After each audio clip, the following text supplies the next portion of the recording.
नमस्कार दोस्तों, मैं डॉक्टर ललित कुमार गंगेले अपने इस चैनल के एक और बहुत ही ज़्यादा इम्पोर्टेंट वीडियो के अंदर और सही कहूँ तो नेग्लेक्टेड वीडियो के अंदर आप सबका बहुत बहुत स्वागत करता हूं। और मेरे को समझ में नहीं आ रहा कि हर वीडियो में मेरे को ये कहना पड़ रहा है कि ये इतना इम्पोर्टेंट वीडियो है, पता नहीं ये वीडियो कैसे छूट गया। एक्चुअली ह्यूमन बॉडी इतना ज़्यादा विराट काय है और ह्यूमन बॉडी के अंदर साथ में इतनी सारी साइमल्टेनियसली इतनी बहुतेरी प्रॉब्लम्स होती हैं कि चीज़ें धीरे धीरे ही एड्रेस हो पाती हैं। यही कारण है कि अभी कुछ महीने तक बिल्कुल छोटे छोटे टॉपिक पे छोटे छोटे वीडियो आने वाले हैं, क्योंकि सब्सक्राइबर्स जो डॉक्टर्स हैं वो बार बार प्रेशराइज कर रहे हैं कि साहब आप हमारे लिए ड्रग पिक्चर का क्यों आपने डिसकंटिन्यू कर दिया, और जैसा आपने कार्डियक सीरीज लाए थे आप और सीरीज क्यों नहीं ला रहे हैं। वो इसलिए नहीं ला रहे हैं कि वो चीज़ एक चीज़ है, वो एक चीज़ का नॉलेज है, ठीक है। बट ऐसे छोटे छोटे सैकड़ों टॉपिक हैं जो अभी निग्लेक्टेड है, हमको याद ही नहीं आया इनके बारे में वीडियो बनाने का, क्योंकि आई एम कंटिन्यूअसली वर्किंग। जो मेरा चैनल पे शेड्यूल है उस शेड्यूल पे मैं वीडियो डाल रहा हूँ, तो पहले मेरे को इन सब टॉपिक को कवर करना है, उसके बाद जाकर के कहीं मैं कोई एक्सेसिव और कोई एक स्पेसिफाइड वर्क के ऊपर काम कर सकता, क्योंकि ये लाखों लोगों की समस्या, उनको इसका सॉल्यूशन पता ही नहीं है, ये ज्यादा जरूरी है। इसलिए मैं अभी कोई भी ड्रग पिक्चर वगैरह पे काम नहीं कर रहा हूँ। So here is a video on the otorrhoea. कितना इंपॉर्टेंट प्रॉब्लम है ओटोरिया। ओटोरिया ओटोरिया मतलब कान का बहना। आपने जानते हैं ये बहुत कॉमन प्रॉब्लम है, बहुत फ्रिक्वेंटली फाउंड प्रॉब्लम है कि लोगों के कान बहते हैं, छोटे बच्चों के कान बहने लगते हैं, है ना। यंगस्टर्स के कान बहते मैंने देखे हैं, और ऐसे नहीं बहुत सैकड़ों हजारों केसेस देखे हैं, है ना। मिड एज्ड लोगों के मैंने कान बहते देखे हैं, बुजुर्गों के कान बहते देखे। तो ये अपने आप में एक बहुत इंपॉर्टेंट एक प्रकार का टॉपिक है जिसके बारे में बात जरूर होनी चाहिए। And this is condition is medically is known as the otorrhoea. Otorrhoea otorrhoea मतलब कान से होने वाले डिस्चार्जेस। तो ये हमने जाना कि व्हाट इज ओटोरिया। ओटोरिया, इसको ओटोरिया बोलते हैं, जो कान बहने की टेंडेंसी होती है, क्या क्या कान बहना जिसको बोलते हैं वो ओटोरिया। अब इसका कारण क्या है, what is exactly what are the reasons behind the otorrhoea. दोस्तों, जब भी इंटरनल ईयर के अंदर, एक्चुअली जो ईयर होता है आप अच्छे से समझ लो कि जो ईयर होते हैं उसके तीन पार्ट होते हैं। एक हमको जो दिख रहा है ये एक्सटर्नल ईयर है, जो हमको दिख रहा है ना, इसको पिन्ना बोलते हैं, ये एक्सटर्नल ईयर है। तो एक्सटर्नल ईयर, मिडिल ईयर, इसके पीछे मिडिल ईयर है, और सबसे अंदर इंटरनल ईयर जो ब्रेन से लगा हुआ है, जहां पे हमारी ऑडिटरी एपरेटस है, ठीक है ना, जहां पे हमारी ऑडिटरी एपरेटस है, जो हमारी एपरेटस हमको सुनने में मदद करती है, तो वो इंटरनल ईयर है। तो अंदर से बाहर की तरफ आएंगे तो सबसे अंदर होता है इंटरनल ईयर, या है ना, इंटरनल ईयर अंदर होता है, उसके बाहर है मिडिल ईयर, और मिडिल ईयर के जो होता है वो अल्टीमेटली एक्सटर्नल ईयर की तरफ आ जाता है, जिसके अंदर ऑडिटरी कैनाल और ये हमारा ईयर होता है, पिन्ना होता है। तो ये तीन पार्ट होते हैं। तो जब भी दोस्तों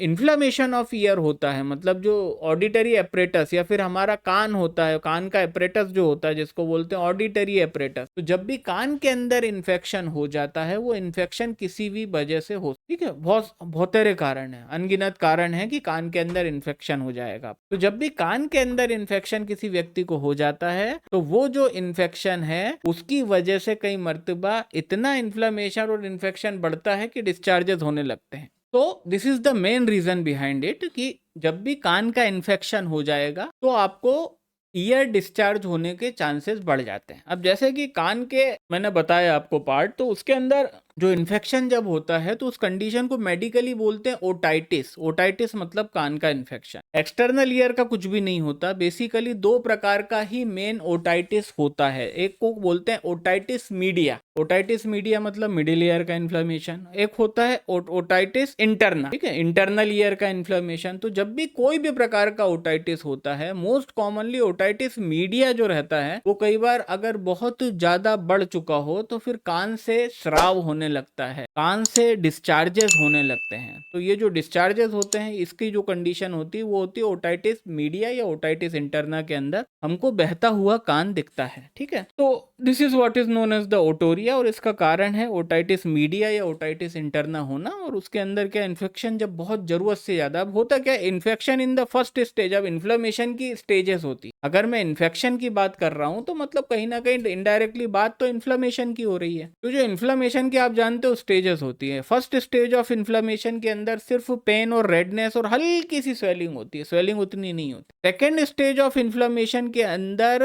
पेन और रेडनेस थोड़ा कम हो जाता है, बट स्वेलिंग काफी बढ़ जाती है ना, अच्छी खासी स्वेलिंग बढ़ जाती है। थर्ड स्टेज ऑफ इन्फ्लेमेशन में ये जो स्वेलिंग है ना, ये एक्सुडेशन तक चली जाती है। What is exudation? एक्सुडेशन मतलब थर्ड स्टेज ऑफ इन्फ्लेमेशन में इफ्यूजन होता है। इफ्यूजन मतलब पानी भरना। अब क्योंकि कान एक हॉलो ऑर्गन है, ठीक है ना, जैसे कि मेट्राइटिस होता है, महिलाओं को यूटेरस का इन्फ्लेमेशन होता है, तो जब भी कहीं पे बोलते हैं कि भैया थर्ड स्टेज ऑफ इन्फ्लेमेशन में पानी भरा, तो पानी अगर सॉलिड ऑर्गन है तब उसके अंदर पानी भरेगा, क्योंकि वहां से पानी निकलने की जगह नहीं है। वो ऑर्गन जो है ना, वो पानी भर के गुप्पे जैसा सूजता जाएगा, वो एक अलग केस है। बट जो मेट्राइटिस में क्या है, यूटेरस का के वजाइना के थ्रू यूटेरस के पास रास्ता है बाहर की दुनिया में निकलने का। तो जब इस तरह के हॉलो ऑर्गन जिनकी एक साइड से कहीं पे एग्जिट है, समझ रहे हो, हॉलो ऑर्गन मतलब पाइप नुमा ऑर्गन, जब उनमें स्वेलिंग आती है और उनके अंदर इफ्यूजन होता है, तो वहां पे पानी रुकेगा नहीं, क्योंकि उस ऑर्गन के पास एक रास्ता है जो बाहरी दुनिया में निकल रहा है। जैसे वजाइना के थ्रू यूटेरस के थ्रू रास्ता है,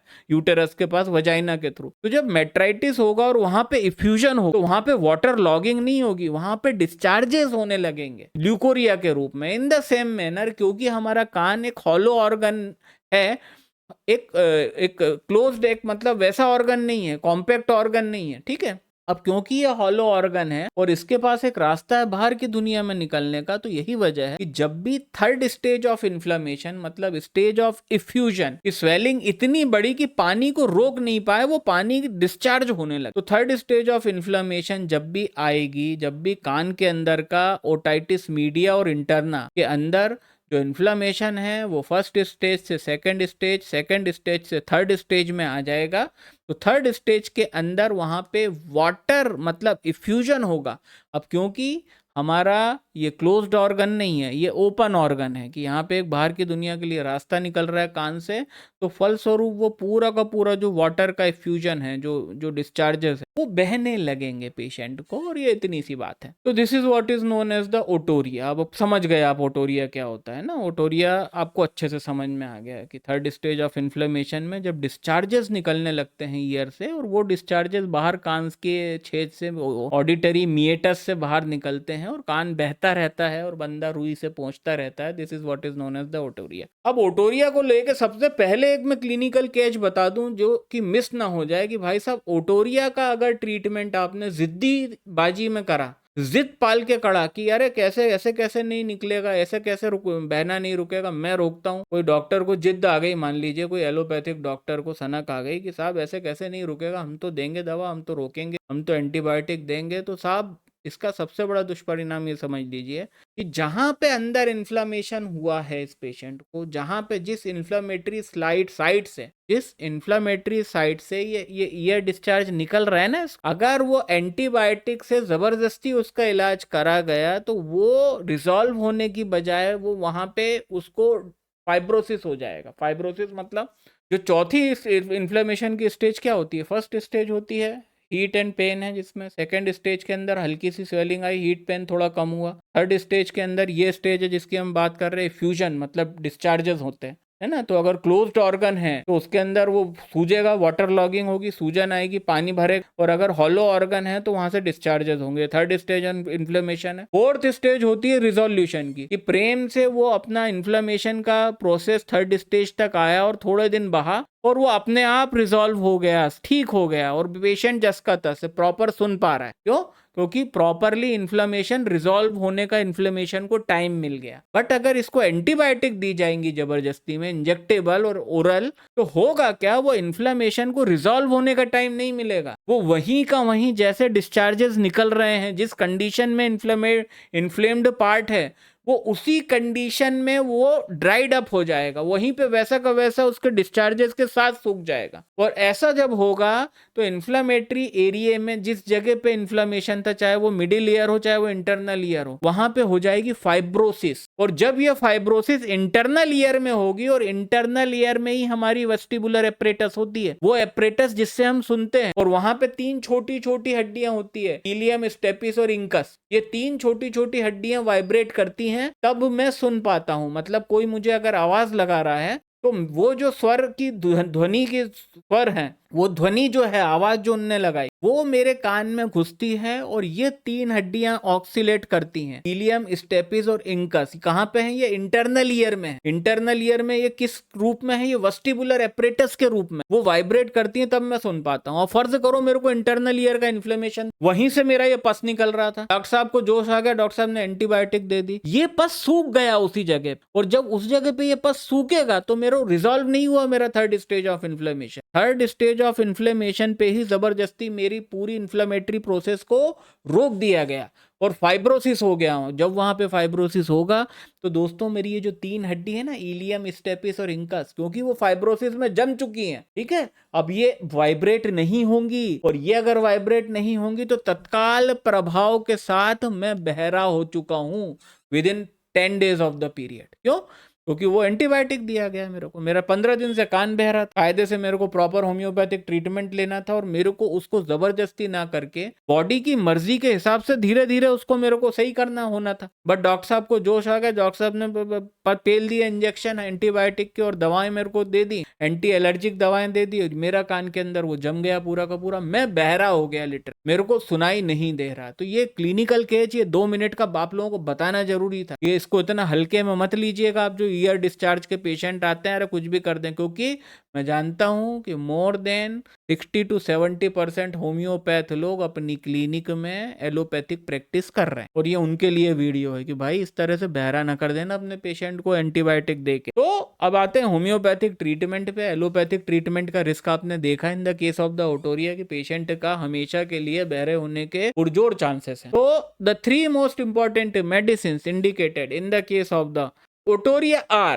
पहली ये पल्सेटिला। ये पल्सेटिला कान की प्रॉब्लम में शुरू से इंडिकेटेड है, चाहे वो फर्स्ट स्टेज हो, पेन हो रहा हो, बच्चों को कान दर्द में हम पल्सेटिला बेलाडोना देते हैं, आप जानते हैं, चाहे वो सेकंड स्टेज हो, कान के अंदर सूजन आ गई हो। वो कैसे पता चलेगा सूजन? कि जब पेशेंट पानी निकलेगा ना तो कटकट आवाज आएगी और हल्का सा सुनाई देना कम होगा। क्यों? क्योंकि जो बोलते हैं ईयर कैनाल या ऑडिटरी कैनाल के अंदर स्वेलिंग है मिडिल ईयर में, तो हल्का सा कटकट कटकट आवाज आएगी पानी निकलने पे, थूक निकलने में, उसमें भी पल्सेटिला है। और इस स्टेज में तो है ही जहां पे वाकई में डिस्चार्जेस हो रहे हैं। तो फर्स्ट मोस्ट इंपॉर्टेंट मेडिसिन जो है ओटोरिया के लिए, that is the pulsatilla in the 30 potency. Pulsatilla के कुछ और सिम्टम यहाँ पे हैं कि जो ईयर डिस्चार्ज निकलता है वो जनरली पीला और हरा जैसा होता है, that is yet another. Pulsatilla के डिस्चार्जेस येलोइश ग्रीन होते हैं। तो पल्सेटिला बहुत अप्रोप्रिएट। 30 पोटेंसी 4-4 गोली दिन भर में 2 से 3 बार देंगे, है ना। क्रॉनिक अगर ये डिस्चार्ज है तो सिर्फ 2 बार दो, 3 बार नहीं, तुम 10 बार दे दोगे तो पर रिस्पॉन्स पेशेंट टाइम से ही देगा। तो अगर क्रॉनिक डिस्चार्जेस ईयर में होते हैं, हमने देखे 6 साल 8 साल से डिस्चार्ज चल रहा है, मैं जानता हूं ऐसे केस,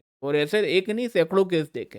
किसी को 2 साल से डिस्चार्ज हो रहा है, 3 साल से। तो क्रॉनिक ओटोरिया में 2 टाइम्स अ डे देना है पल्सेटिला 30 में, और एक्यूट में 3 टाइम देना है ना। ये बाकी मेडिसिन पे भी यही चीज अप्लीकेबल है, बार बार मैं मेंशन नहीं करूंगा। The second most important medicine in the otorrhoea is the silicea. 30 potency, वही सेम चीज, क्रॉनिक है तो 2 बार, एक्यूट है तो 3 बार। And the third most important medicine indicated in the case of the otorrhoea is that is kali sulph. जी हाँ, बायोकेमिक फॉर्म में कैलीसल्फ 6x। क्यों? क्योंकि कैलीसल्फ का निकनेम है, शुशलर की पल्सेटिला है कैलीसल्फ। कैलीसल्फ के ज्यादातर सिम्टम पल्सेटिला के ऊपर गए और इसलिए कैलीसल्फ को डॉक्टर शुशलर की पल्सेटिला बोलते हैं। और kali sulph is yet another most important medicine indicated in the otorrhoea. तो ये तीनों मेडिसिन 4-4 गोली दिन भर में 2 बार, अगर एक्यूट कंडीशन नहीं है, क्रॉनिक है तो। और अगर एकदम एक्यूट कंडीशन है कि पिछले हफ्ते ही पहली बार दिखा है तो 4-4 गोली दिन भर में 3 बार। एक्यूट कंडीशन में कम से कम 15 दिन दवा देंगे, कान सूख जाएगा, बिल्कुल नहीं बहेगा, ना पेशेंट बहरा होगा, इस बात की गारंटी है। और अगर क्रॉनिक केस है तो मैं भी क्रॉनिक केसेस के अंदर 2 से 4 महीने का ट्रीटमेंट आपको करना पड़ सकता है, depending upon the chronicity of the disease. And आपका पेशेंट इस ओटोरिया की कंडीशन से जन्म जन्मांतर के लिए बाहर आ जाएगा। सो दोस्तों, this is a very small